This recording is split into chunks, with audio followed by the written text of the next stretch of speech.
Hi hello ನಮಸ್ಕಾರ ಸ್ನೇಹಿತರೆ, welcome to Sweety creations. ಇವತ್ತು ನಾನು ಪನ್ನೀರ್ ಪೆಪ್ಪರ್ ಚಿಲ್ಲಿ ಮಾಡಿದ್ದೇನೆ.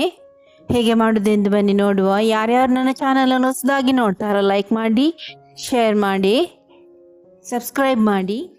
ಪನ್ನೀರ್ ಪೆಪ್ಪರ್ ಚಿಲ್ಲಿ ಮಾಡಲು ನಾನು 200 ಗ್ರಾಮ್ನಷ್ಟು ನಂದಿನಿ ಪನ್ನೀರನ್ನು ತೆಗೆದುಕೊಂಡಿದ್ದೇನೆ. ನೀವು ಯಾವುದು ಬೇಕಾದರೂ ಪನ್ನೀರನ್ನು ತೆಗೆದುಕೊಳ್ಬೋದು. ನಾನು ಈರುಳ್ಳಿ ಮತ್ತು ಗಾರ್ಲಿಕ್ಕನ್ನು ಕಟ್ ಮಾಡಿ ಇಟ್ಟಿದ್ದೇನೆ.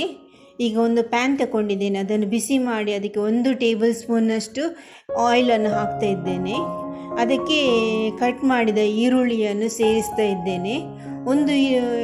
1 ರಿಂದ 2 ದೊಡ್ಡ ಈರುಳ್ಳಿ ಹಾಕಬಹುದು. ಅದಕ್ಕೆ ಕೊಚ್ಚಿದ ಗಾರ್ಲಿಕ್ಕನ್ನು ಕೂಡ ಹಾಕ್ತಿದ್ದೇನೆ. ಅದನ್ನು ಬ್ರೌನ್ ಕಲರ್ ಬರೋ ತನಕ ಫ್ರೈ ಮಾಡಬೇಕು. ಅದು ಫ್ರೈ ಆಗ್ತಾ ಇರುವಾಗ ಒಂದು ಹಸಿ ಮೆಣಸನ್ನು ಕೊಚ್ಚಿ ಹಾಕ್ತಿದ್ದೇನೆ. ಇಲ್ಲಿ ಬ್ರೌನ್ ಕಲರ್ ಬಂದಿದೆ, ಈರುಳ್ಳಿ ಕೆಂಪಾಗಿದೆ. ಈಗ ಅದಕ್ಕೆ 1.5 ಸ್ಪೂನ್ನಷ್ಟು ಶುಂಠಿ ಜಿಂಜರ್ ಗಾರ್ಲಿಕ್ ಪೇಸ್ಟನ್ನು ಹಾಕ್ತಾ ಇದ್ದೇನೆ. ಜೊತೆಗೆ 1 ಚಮಚದಷ್ಟು ಕೊತ್ತಂಬರಿ ಪೌಡರನ್ನು ಕೂಡ ಹಾಕ್ತಿದ್ದೇನೆ.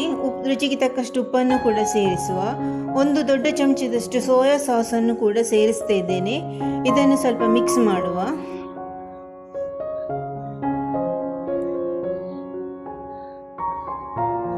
ಮಿಕ್ಸ್ ಮಾಡಿದ ಬಳಿಕ ಅದಕ್ಕೆ 2 ದೊಡ್ಡ ಚಮಚದಷ್ಟು ನೀರನ್ನು ಸೇರಿಸ್ತಿದ್ದೇನೆ. ನೀರು ಹಾಕಿ ಸ್ವಲ್ಪ ಒಂದು ನಿಮಿಷಗಳ ಕಾಲ ಕುದಿಯಲು ಬಿಡೋಣ. ಈಗ ಇದಕ್ಕೆ ನಾನು ಕಟ್ ಮಾಡಿಟ್ಟ ಪನ್ನೀರನ್ನು ಸೇರಿಸ್ತಾ ಇದ್ದೇನೆ.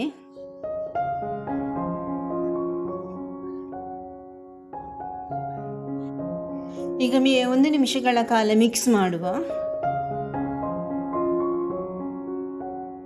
ಈಗ ಇದಕ್ಕೆ ನಾನು 1 ಕಪ್ಪಿನಷ್ಟು ಸಣ್ಣ ಸಣ್ಣ ಮುರಿದ ಕ್ಯಾಪ್ಸಿಕಮ್ ಅನ್ನು ಹಾಕ್ತಾ ಇದ್ದೇನೆ.